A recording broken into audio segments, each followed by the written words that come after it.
और चलिए सीधा लिए चलते हैं आपको गोरखपुर, जहां आज 50 परियोजनाओं का लोकार्पण शिलान्यास होने वाला है। फ्लैट्स की आवंटियों को चाबी का वितरण किया जाएगा। सीएम संबोधित कर रहे हैं, आइए सुनते हैं। ये 5,40,000 रुपए का आपको आवास प्राप्त हो रहा है।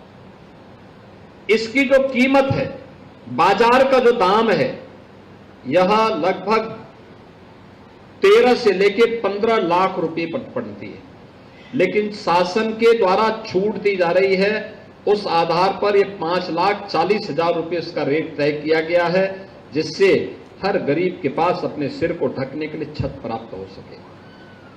ऐसे ही जो आवास यहां पे उपलब्ध करवाए गए हैं एलआईजी के आवास में जो व्यवस्था दी गई है वह 41 वर्ग मीटर का है और जिसमें 10,80,000 रुपए की राशि उसके लिए उसका रेट निर्धारित किया गया है।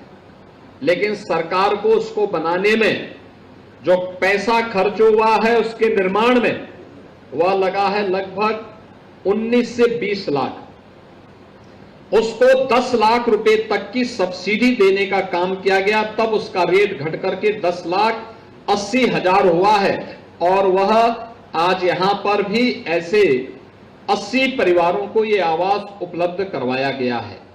मैं इसके लिए जिन लोगों के लिए आवास प्राप्त हुए हैं उन सबको मैं हृदय से बधाई देता हूं। दो प्रकार से, एक तो हाई राइज बिल्डिंग में आपको आवास, बेहतरीन व्यवस्था में आवास की सुविधा, छोटे परिवार के लिए बेहतरीन आवास, रामगढ़ ताल भी है, बगल में जू भी है और इसी के बगल में, जू के ही बगल में रवि किशन का आवास भी है।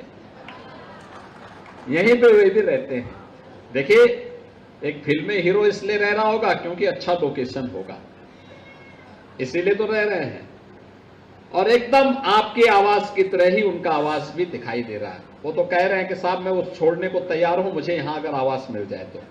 हमने कहा भी नहीं, ये गोरखपुर के उन लोगों के लिए है जिनके पास सिर ढकने के लिए अभी तक छत अपनी स्वयं की मेहनत से वे लोग नहीं तैयार कर पाए। उनको ये आवास पहले मिलना चाहिए। आपने एक बार कब्जा किया ही है तो उसको बनाए रखिए। एक आवास जो आपके पास है उसको रखिए, गरीब के अधिकार को मत लीजिए।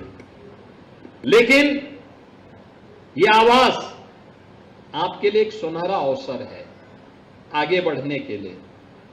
और हमारा प्रयास होना चाहिए कि जो व्यक्ति एक बार लाभान्वित हो जाता है, अगली बार दूसरे लोगों को इस सुविधा प्राप्त हो। इससे पहले भी हम लोगों ने गोरक्स इनक्लेव के रूप में एक आवासीय व्यवस्था उसका लॉन्च किया था, बगल में आपके चंपा देवी पार्क के पास। इससे पहले हम लोगों ने राप्ती नगर में भी गरीबों के लिए बने हुए आवास की एक स्कीम वहां लॉन्च की थी और पत्रकार फोरम को भी वहां पर एक व्यवस्था दी थी।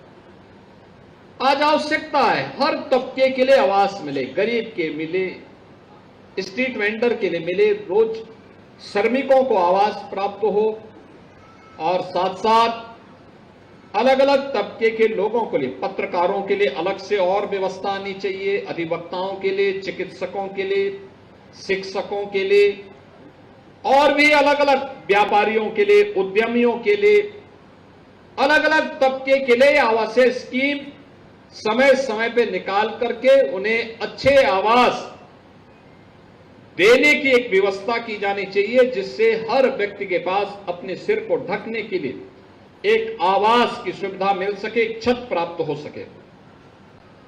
बहनों और भाइयों, देश के अंदर पिछले 11 वर्ष में 4 करोड़ गरीबों को प्रधानमंत्री मोदी जी ने एक एक आवास उपलब्ध करवाया। आप अनुमान करिए, 4 करोड़ लोगों को ये फ्री में आवास उपलब्ध करवाए गए। उत्तर प्रदेश में हम लोग अब तक 60 लाख गरीबों को एक एक आवास फ्री में उपलब्ध करवा चुके हैं। 60 लाख से अधिक गरीबों को। जब नीयत अच्छी होती है तो कार्य भी अच्छे होते हैं। जब जनता जनार्दन अच्छी सरकार चुनती है तो चुने गए अच्छे लोग अच्छा कार्य करते हैं उससे विकास भी होता है और गरीबों का कल्याण का मार्ग भी प्रशस्त होता है। एक गरीब के लिए विकास भी आगे बढ़ती है और विकास के इन कार्यों का लाभ गरीबों को इसी रूप में प्राप्त होता है।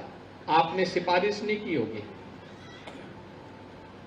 इसमें किसी ने आवास के लिए रवि किशन से किसी ने सिफारिश करवाई क्या? कोई नहीं कराया होगा, क्योंकि अगर कराता तो होने वाला होता वो भी नहीं हो पाता है।